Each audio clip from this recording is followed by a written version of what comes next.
আমি বলেছি কেন পুলিশে এখনো 2.5 লক্ষ শূন্য পদ থাকবে, পুলিশ কেন 8 ঘন্টার বেশি কথা ডিউটি করবে, এটা আমার অপরাধ হয়ে গেছিল, ওই জন্য আমাকে জেলে রেখেছিল। তবে আমি আপনাদের কথা দিয়ে যাচ্ছি, এই রকম অপরাধ আমি বারবার করব আর বারবার জেলে যাওয়ার জন্য প্রস্তুত আছি।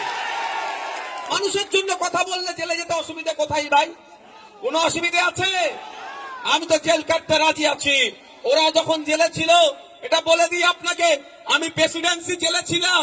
আমি যখন বার হব বলে জেলের অর্ধেক যারা বন্দী আছে তারা এসে অপেক্ষা করতো একবার ভাইজানের সাথে হাত মিলাবো। ওই সময় জেলে আমার তৃণমূলের প্রাক্তন মন্ত্রী ছিল, তিনি ভয়ে বার হতে পারতেন না, বার হলেই চোর চোর চোর চোর করতে। আমি জেলে গিয়েছি কিসের জন্য? আপনাদের জন্য। ঠিক আপনার আমার বাড়ির মেয়ে তিলোত্তমাকে খুন করেছিল, আপনাদের মনে মাথায় আছে তো? কলকাতা আর.জি. কর হসপিটালের ডক্টর, তাকেও কেন খুন করেছিল জানেন? আপনার জন্য। আপনার বাড়ির মেয়েটির ইজ্জতকে বাঁচাবার লড়াই ছিল। জেনে রাখা দরকার, আপনাদের জেনে রাখা দরকার, ওই মেয়েটিকে আগে খুন করেছে, পরে ধর্ষণ করেছে। এটা ভাববেন না ধর্ষণ করে খুন করেছে। এ কদিন মাস 3 হবে তো আপনার এই বহরমপুর, আপনার বীরভূমে আমাদের এক আদিবাসী সমাজের বোনকে একটা মাস্টার টুকরো টুকরো করেছেন রামপুরহাটে, মনে আছে তো?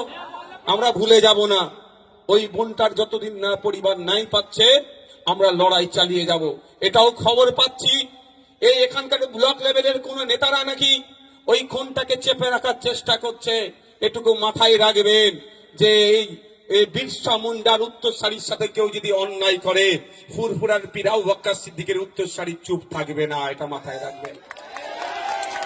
আকরাম খান সাহেবের উত্তরসারিরা চুপ থাকবে না, হোসেন আহমদ মাদানী সাহেবের উত্তরসারিরা চুপ থাকবে না। ওটাও মাথায় যেন না ভুলে যান। ডাক্তার